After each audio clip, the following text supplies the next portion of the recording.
Good morning. Standard fourth, okay. Standard fourth subject environment. Subject हमारा क्या है? Environment. Chapter हमारा क्या है? 5। चैप्टर हमारा 5 है, ओके ना। हमारा 4 तक तो चल गया है ना। यहाँ पर देखो सिलेबस 1 2 3 4 कंप्लीट हो गया। अब हमारा 5वां चैप्टर आता है अनीता और मधुमक्खियाँ। अनीता और मधुमक्खियाँ चैप्टर 5। अब चैप्टर 5 में देखते हैं। चैप्टर 5 में देखो क्या है। मेरा नाम अनीता खुशवा है। मैं मुजफ्फरपुर ज़िले के बौचाहा गांव में रहती हूँ जो बिहार में है।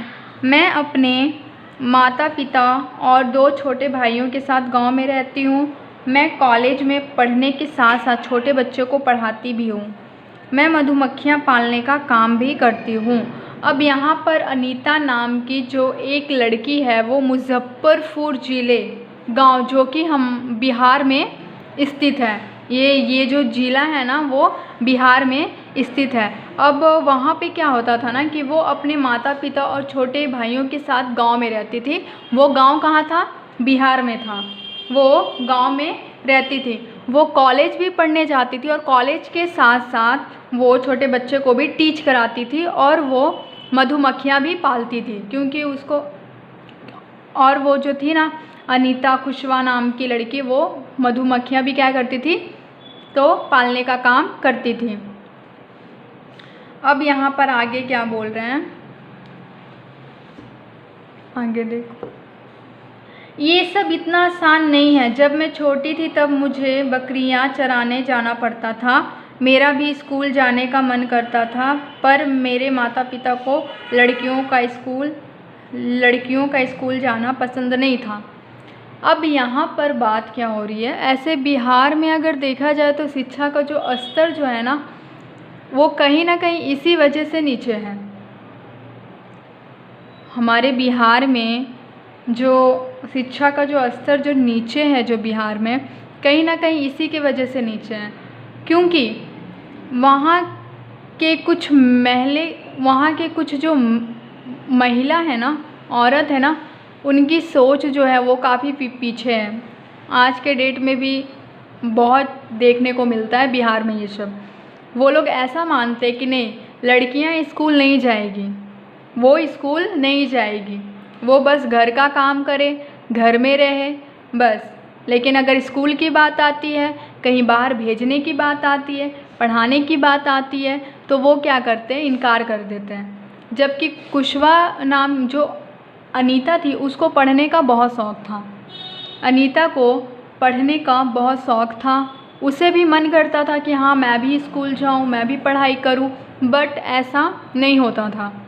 वो क्या करती थी कि उसकी जो माँ थी ना उसको बकरी चराने के लिए भेज देती थी खेतों में और वो स्कूल नहीं जा पाती थी क्योंकि उसके माता पिता को पसंद नहीं था कि हम लड़कियों को स्कूल भी भेजें, है ना।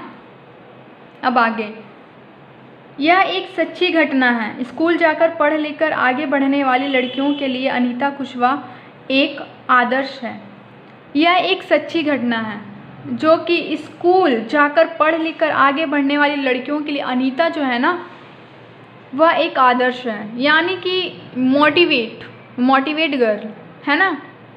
यानी कि अनीता को देखकर कई बच्चे जो है वो मोटिवेट होते होंगे क्योंकि अनीता उसकी आदर्श है कि वो स्कूल जाकर पढ़ लिख कर इतनी आगे बढ़ी है। बच्चों से भारत के नक्शे में बिहार ढूंढने को कहें। अब यहाँ पर क्या बोल रहा है कि बच्चों से भारत के नक्शे में यानी कि आपको भारत का मानचित्र लेना है और उसमें आपको बिहार का नक्शा ढूंढना है। अब यहाँ पर स्कूल जाना एक सपना। स्कूल जाना क्या था? एक सपना। अब यहाँ पर हेडिंग, एक दिन मैं स्कूल में पहुँच ही गई और बच्चों की कतार में पीछे जाकर चुपचाप बैठ गई। अनीता जो है उसका स्कूल जाना एक सपना था।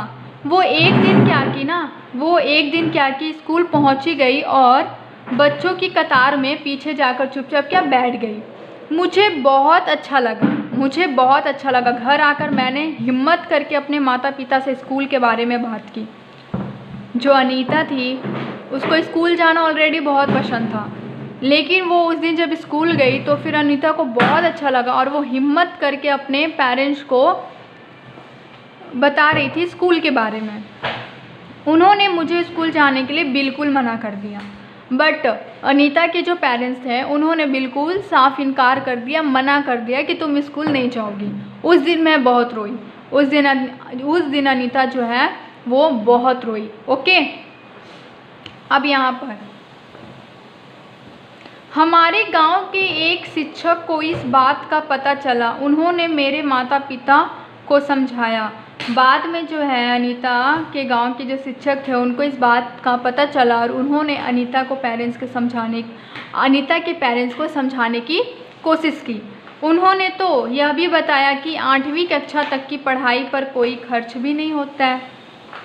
उन्होंने यह भी बताया बिकॉज़ वो स्कूल गवर्नमेंट स्कूल थी। ओके, गवर्नमेंट स्कूल थी और गवर्नमेंट स्कूल में तो कोई खर्चे होते नहीं हैं, तो इसीलिए वहाँ के शिक्षक ने उनके पेरेंट्स को बताया कि 1 से लेकर 8वीं तक पढ़ाने में आपकी कोई भी पैसे खर्च नहीं होगी। पढ़ाना तो प्रत्येक बच्चों का अधिकार है। पढ़ना तो प्रत्येक बच्चों का क्या है? अधिकार है। माता पिता मान गए और मेरा स्कूल जाना शुरू हुआ। उसके बाद जब टीचर ने समझाया तब जाकर माता पिता क्या हुए? मान गए और उन्होंने अनीता को स्कूल भेजना शुरू कर दिया। मैं बहुत तेजस्वी यात्रा नहीं थी। तेजस्वी का मतलब होता है तेज, बहादुर, होशियार। ओके, तेजस्वी वर्ड यहाँ पे है ना, इसका मतलब होता है तेज। अनीता कोई बहुत तेज छात्रा नहीं थी, पर हमेशा कुछ ना कुछ सवाल प्रश्न जरूर करती रहती थी। लेकिन वह हमेशा कुछ ना कुछ प्रश्न सवाल जरूर करती थी। आप एक साल में स्कूल की सभी चीज़ों पर कितना खर्च करते हैं, हिसाब लगाइए। तो यहाँ पर एक साल स्कूल आने जाने में, एक साल में तो कितना होता होगा? 1200 ले लेते हैं, 1200। कॉपियाँ में कितना? कॉपियाँ में कम से कम 1000। Pen pencil 500।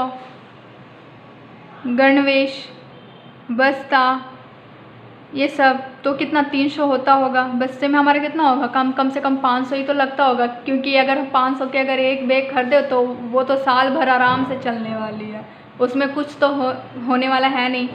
खाने का डिब्बा, अब खाने के डिब्बे की यहाँ पे बात की गई है 1 साल, तो मेरे ख्याल से ज़्यादा नहीं होता होगा। खाने में अगर जो लोग बहुत ज़्यादा खाबूराम होंगे तो उसका शायद 2000 टिक भी जाता होगा, लेकिन जो लोग नॉर्मली खाते होंगे ना, उनका तो 1000 या फिर 900-800 में काम तो चल ही जाता होगा, है ना। जूते चप्पल, कितने स्टूडेंट ऐसे होते हैं जो साल में 4 बार जूते फाड़ते हैं, और कितने स्टूडेंट ऐसे होते हैं जो साल में 1 ही बार जूते फाड़ते हैं। जैसे कि मेरा एक बार 300 का लिया जाता था, 300-400 का पूरी साल चलती थी मस्त, और उसमें एक भी ज़रा खरोच नहीं आता होगा। तो मैं तो यहाँ पे 300 ही लिखूँगी। ओके, बाकी आप कितनी बार जूते फाड़ते हो, कितना पैसे खर्च करते हो, आप उसके अकॉर्डिंग यहाँ पर लिख देना। अन्य वस्तुएं में ज़्यादा कुछ नहीं, 2000 के लगभग ही खर्च होता होगा, और ऐसे ज़्यादा कुछ नहीं। अब सबकी खर्च करने की क्षमता अलग अलग होती है। ज़रूरी तो नहीं है कि सब लोग खर्च एक जैसा ही करते हैं। कोई 500 में साल चलाता है, कोई 1000 में साल चलाता है, तो कोई 5000 में साल निकालता है, तो कोई 500 में ही साल निकाल लेता है। तो सबकी जो कैपेसिटी होती है वो अलग अलग होती है, एक समान नहीं होती है। ओके, तो मैंने यहाँ अपनी कैपेसिटी बताई है, बाकी आपकी जो भी होगी कैपेसिटी आप उसको यहाँ पर मेंशन कर देना। तो आज हम इस पार्ट को यहाँ तक ही रखते हैं। Okay, bye. आगे हम नेक्स्ट क्लास में चर्चा